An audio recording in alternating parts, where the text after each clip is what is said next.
오늘 우리가 읽은 성경을 보면요, 바울과 실라라는 참 신실하고 위대한 신앙인을 만납니다. 왜 이들이 위대한 신앙이냐 하면 사실 인간적으로 볼 때는 굉장히 억울한 상황을 겪게 됐죠.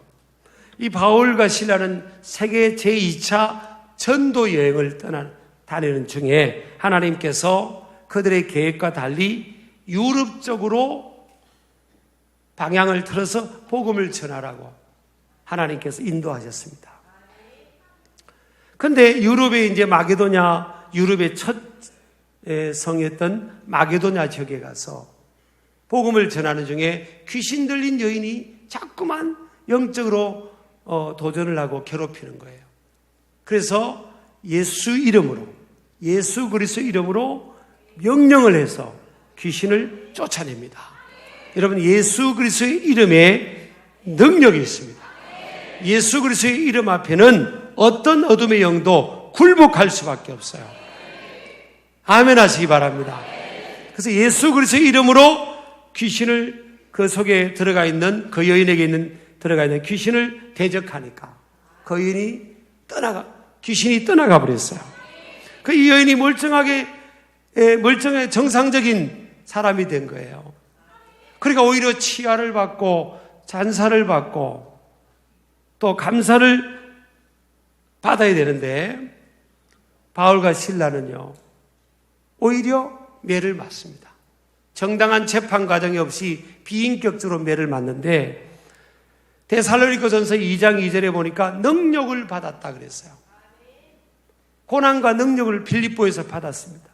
많은 대중들 앞에서 옷을 찢깁니다. 옷이 찢기고 등에 40에 하나 감한 매, 39대의 매를 회초리를 맞습니다. 그리고 로마 감옥에서 가장 깊은 옥인, 로마 감옥은 외부, 내부 감옥이 있는데 내부 감옥은 공기와 빛이 통하지 않는 곳이에요.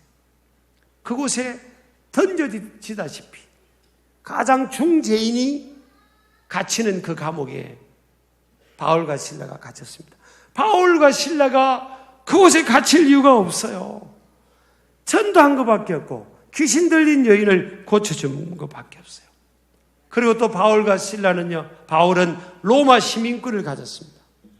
그래서 얼마든지 그는 로마 시민권자라고 이렇게 하면서 그곳에서 그런 비인격적인 대우를 받고 감옥에 갇히는 것을 빠져나올 수 있었습니다.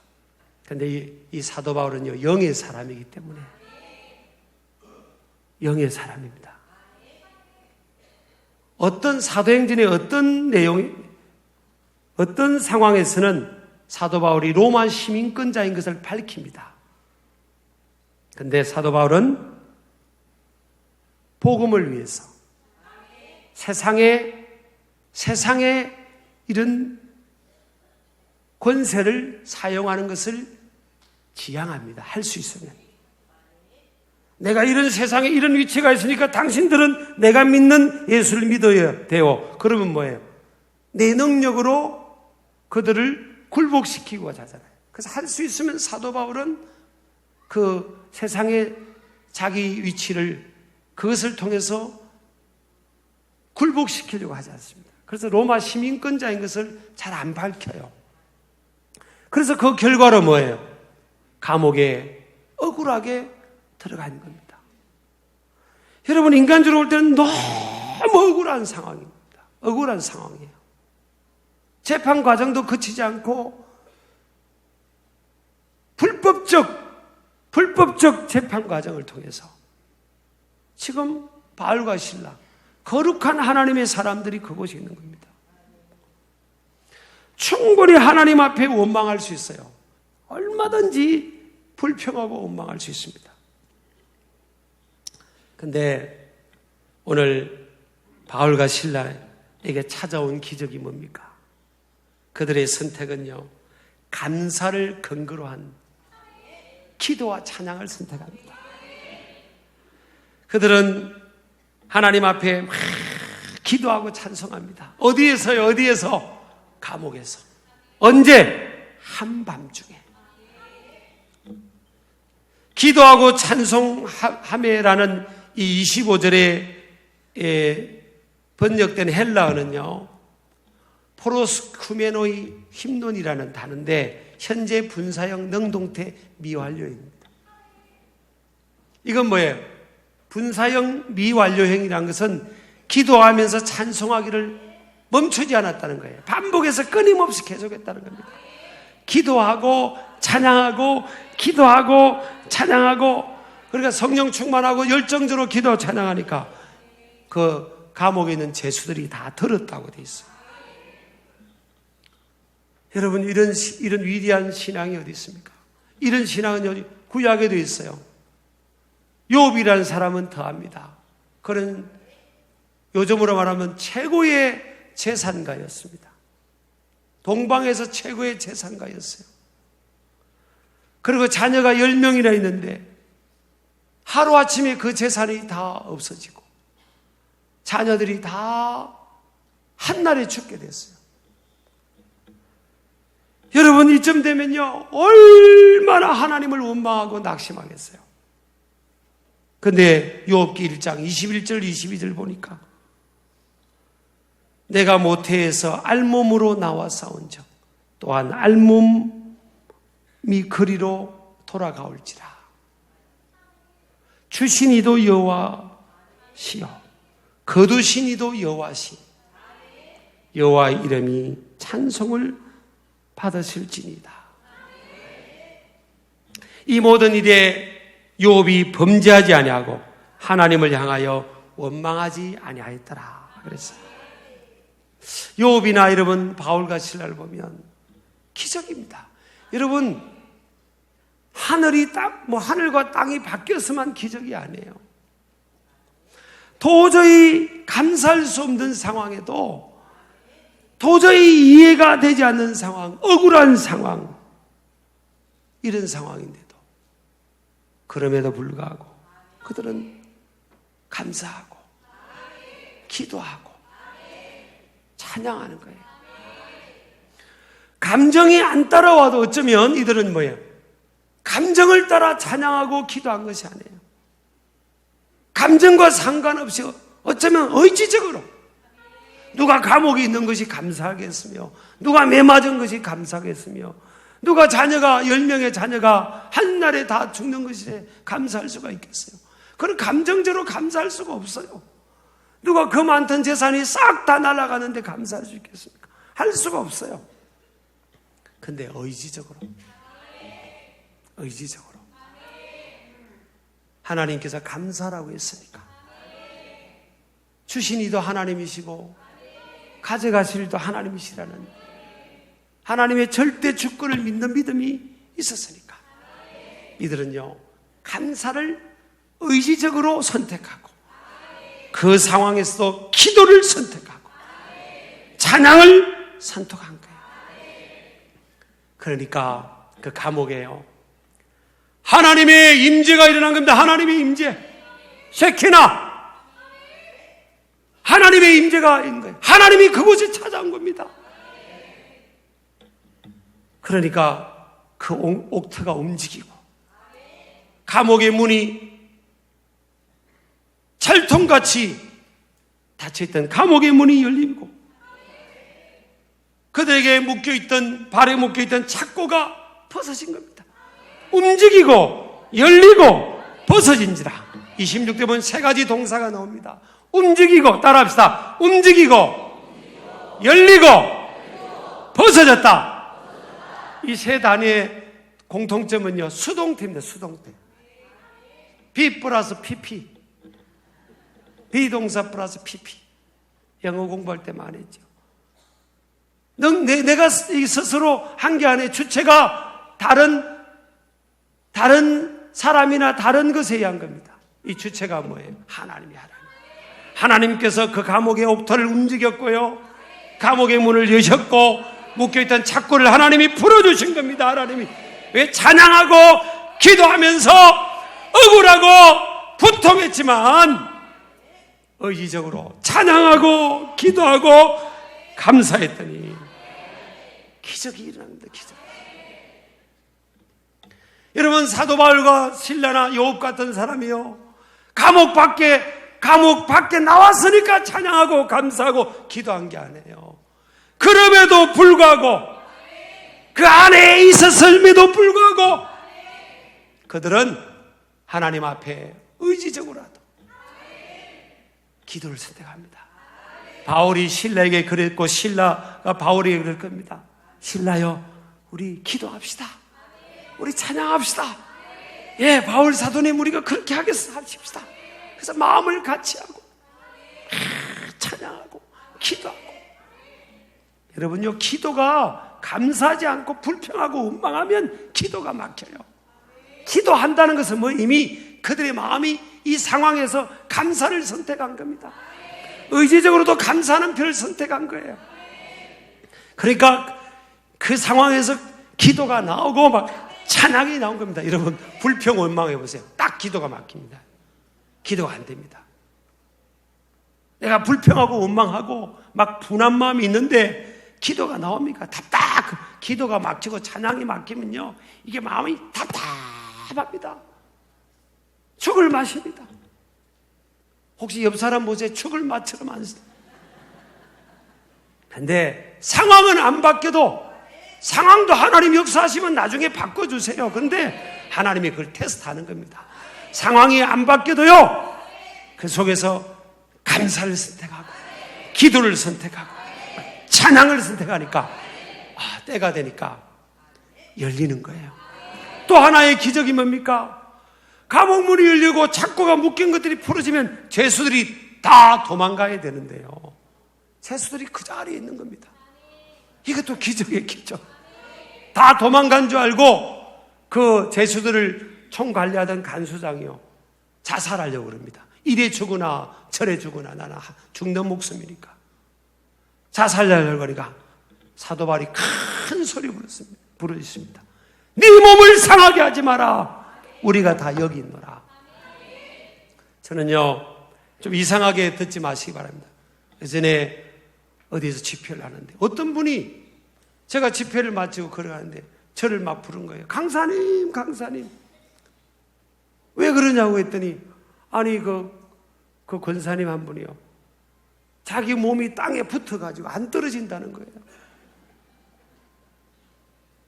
그래서 제가 가서 기도를 해주는데 안 떨어지더라고. 희한한 일이 있나고. 그래서 뭔가 하나님의 초자연적인 그분을 향한 은혜가 있는가 보다. 그래서 권사님 그냥 붙어 있다가 하나님께 기도하시가 안 때가 되면 떨어질 거니까 걱정하지 마세요. 그리고 저는 이제 집으로 올라가는데 거기에 장로님들이 당회실에서 한번 기도를 한번 더 해달라고. 그래서 이제 갔더니 당회실에 다가가 이렇게 준비가 돼 있어요. 그래서 이제 은혜 많이 받았다고 그렇게 이제 덕담을 서로 나누고, 그래서 장로님들 기도해드리고, 그렇게 이하도 1시간 가까이 됐는데 그 붙었던 그 권사님이 그때 와서 강사님 떨어져서요 막 그러잖아요. 제가 그런 걸 몇 번 경험했어요, 사실은. 몇 번. 이게 좀 이상하게 생각하지 마시고. 그래서 감옥문이 열리고 묶인 것이 풀어졌는데 죄수들이 그 자리에 있는 것이 충분히 가능하다는 거예요. 하나님이 초자연적으로 임재하니까 그런 역사가 일어날 수 있다는 겁니다. 자, 그렇게 되니까 이 간수가요, 또 기적이 난 겁니다. 감옥에서 바울과 실라가 기도하고 찬양하고 했던 것도 기적이고, 사실은 죄수들이 도망 안 가고 그 자리에 있는 것도 기적이고, 또 하나의 기적은 뭡니까? 이 광경을 보니까 간수장이 그 초자연적인 하나님의 역사 앞에 감동을 받는 겁니다. 그때 무슨 고백합니까? 아유, 선생님, 어떻게 하면 내가 구원을 받을 수 있겠습니까? 그때 사도 바울이 뭐라고 합니까? 주 예수를 믿어라. 그리하면 너와 내 집이 구원을 받으리라. 여러분, 그래서 이 간수장이요, 자기 가족들을 그 밤에 다 부릅니다, 감옥으로. 그리고 예수님 다 믿게 하고 그날 밤에 세례받습니다. 선교 현장은요, 시간을 지체할 수가 없어요. 바로바로 믿는다고 그냥 세례를 줍니다. 여러분, 사도 바울이 로마 시민권을 사용해가지고 나 로마 시민권자여, 나 때리지 마시오. 나 정당한 재판 받을 거요. 이렇게 하고 하나님께서 예비하신 이 고난을 안 받아들였다면 여러분, 그날 밤에 그 간수장과 가족이 구원받을 수 있었겠습니까? 이 AD 4세기경에 초대 교부였던 크리소스톰은요, 이 간수장이 누군가 하면 사도 바울이 고린도전서 16장 15절에 아가야의 첫 열매인 스데바나의 집은 곧 아가야의 첫 열매다. 이 스데바나라는 사람이라는 거예요. 아가야, 유럽의 첫 열매. 빌립보의, 마게도냐의, 유럽의 첫 열매가 누구냐? 첫 예수 믿고 구원받은 사람과 그 가정이 누구냐? 스데바나라는 겁니다. 간수장, 그 집이. 그래서 여러분, 왜 믿음의 사람들을, 왜 하나님의 사람들을, 왜 헌신된 신실한 사람들을 어떤 때는 고난의 삶 속에 있게 할까? 우리는 하나님이 하시는 일들을 다 이해를 못해. 하나님, 왜 저 사람이 아파야 되고, 왜 저 사람이 어려워야 되고, 왜 저렇게 믿음 생활 잘하는 사람이 저렇게 힘들어야 될까? 하나님이 능력이 없어서가 아닙니다. 여러분요, 사도 바울이 그 감옥에 갇히는 고난이 없으면 그 아가야 지방의 첫 구원의 열매가 맺어졌습니까? 이 간수장 때문에 유럽의 첫 교회가 시작된 겁니다. 첫 교회가 개척된 거예요. 하나님이 이렇게 믿음의 사람들의 고난을 통해요, 사람들을 구원하고, 그리고 어려움을 겪지 않은 사람이 어떻게 어려운 가운데 있는 사람을 이해할 수 있으며 그들을 도와줄 수 있겠어요? 저는 가끔 이제 청소년들에게 설교 다니고, 청소년들이 제 설교를 잘 듣잖아요. 여러분보다 더 잘 듣는 것 같아요. 근데 신기할 때가 있어요. 아이들이 세대 차이가 나는데, 저도 할아버지잖아요. 아니, 외모는 30대지만 저도 이제 손자, 손녀가 3명이나 있고. 어떻게 잘 듣지 보면요, 제가 하나님의 은혜고 성령님의 역사인데다가 제가 청소년 시절이 좀 남달라게 보낸 겁니다. 남다른 외로움도 있었고 고독함도 있었고 어려움도 있었고. 그런 시간이 만약 없었다면 하나님이 안 썼을 겁니다. 저는 청소년 때 교회 다니면서 하나님, 왜 나는 이렇게 다른 아이들처럼 평범하지 않는 청소년의 이런 시간을 보내죠. 친구들끼리 어떤 때는 이렇게 모일 때가 있잖아요. 어디 갈 때도 있고, 뭐, 이렇게 공놀이 하면서 놀 때도 있고, 그러면요, 어디 가면 다 돈입니다, 돈. 그러면, 야야, 우리 내일 모인다? 500원씩 가져와라? 뭐 1000원씩 가져오라? 그럼 아빠, 그러면, 그래, 그럼. 나는 할아버지, 할머니한테 500원 달라고, 1000원 달라는 게 어려운 거예요. 막 나도 졸로면 줄 수 있지만, 그냥 내가 그렇게는 못 하겠는 거예요. 아니, 내가 지들한테 내가 뭐 부족한 게, 제가 이 초등학교 때도 보면 1학년 때부터 6학년까지 제가 반장을 다 했습니다, 사실은. 근데 한 번도 6년 동안 반장하는데 우리 집에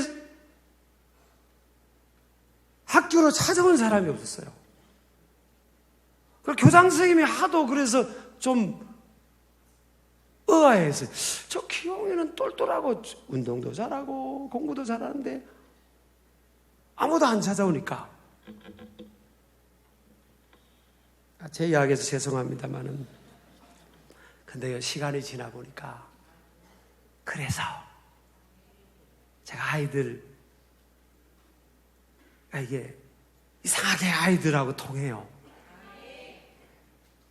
이상하게 통하는 거 어떻게 합니까? 여러분 잘 안 통하죠? 이상하게 통해요, 저는. 사도 바울이 왜 어디를 가든지 그는 복음과 함께 통했어요. 고난을 받아들인 겁니다. 감옥이면 감옥을 받아들이고, 매 맞으면 매 맞는 상황을 받아들이니까. 그러니까 인간적으로는 약하고 인간적으로는 미련한데 하나님의 능력이 그와 함께하는 거예요. 하나님이. 그래서 사도 바울을 만나는 사람, 사도 바울이 머무는 곳에는 교회가 세워지고 사람들이 살아나는 겁니다. 여러분 아멘 하시기 바랍니다. 그래서 하나님은 어떤 사람을 통해 열매를 맺느냐? 감사하는 사람이에요. 조건적 감사는요, 안 믿는 사람도 다 합니다. 자기 뜻대로 무슨 일이 잘 이루어지고 내 남편이 성진하고 내 자녀가 잘 되고 내가 모든 일이 잘 되면 다 안 믿는 사람도 감사할 수 있어요. 근데 믿음의 사람, 성숙한 사람들의 감사는 그럼에도 불구하고 nevertheless 그리 아니할지라도 감사하는 겁니다. 야, 이게 기적입니다. 기적. 우리 아멘 하시기 바랍니다. 올해 여러분 내 뜻대로 된 일도 있지만 안 되는 일도 많아요. 여러분 인생은요 사실 철든 사람들은 그럽니다. 내 뜻대로 되는 일이 별로 없어요. 옆 사람 인사합시다. 내 뜻대로 되는 일이 별로 없으시죠? 그러면 답해 주세요. 그걸 인지하셨어요? 안 돼요. 저는 그렇습니다. 근데 지나놓고 보니까, 감사하고 보니까, 찬양하고 보니까, 하나님 내 계획보다 내 뜻보다 시간 지나보니까 하나님 뜻이 더 좋고, 그런 시간들을 통해서 오히려 내가 연단을 받고 사람들을 더 품어줄 수 있는 사람이 되고 그렇게 되는 거예요. 그래서 여러분 우리가 하나님 보실 때는 여러분 꼭 하나님은 저 비행기 높은 비행기 안에서 창문을 열고 한번 더 보세요. 보면 5층집이나 1층집이나 큰 차나 작은 차나 다 거기서 그게요. 하나님 볼 때는. 근데 하나님이 우리에게 찾는 것은 뭐예요? 외형적인 조건이 아니에요, 여러분. 외형적인 조건을 보는 게 아니고 우리의 중심. 주어진 상황에서 그럼에도 불구하고 바울과 실라처럼 네가 감사하면서 기도하고 찬양할 수 있느냐? 하나님이 그걸 보시는 거예요. 우리 신길 가족들 충분히 저는 사도 바울처럼 감사할 수 있다고 믿습니다. 제가 새벽에 이제 우리 설교 목장 이 자료로 또 써야 되니까 질문을 제가 만들었어요. 매주 제가 만들잖아요. 적용 질문에 그랬습니다. 당신이 만약 사도 바울과 같은 그런 상황이 있다면 감사할 수 있을 건지. 저는 우리 신길 가족들은 다 감사할 수 있을 것 같아요. 근데 아멘이 자꾸 적어지고 있어요. 내 감정은 안 따라줘도 그래 우리가 갈 길은 감사, 찬양, 그것이 황소를 드림보다 하나님을 기쁘시게 하는 것인 것을 믿으시길 바랍니다. 절대 뭔 빼앗기지 않는 거예요. 감사를 빼앗기지 않는 거예요. 그러므로 인생의 지름길을 가고 삶의 현장에 때가 되어 하나님의 기적, 하나님의 임재를 경험하는 저와 여러분 되기를 주의 이름으로 축복합니다.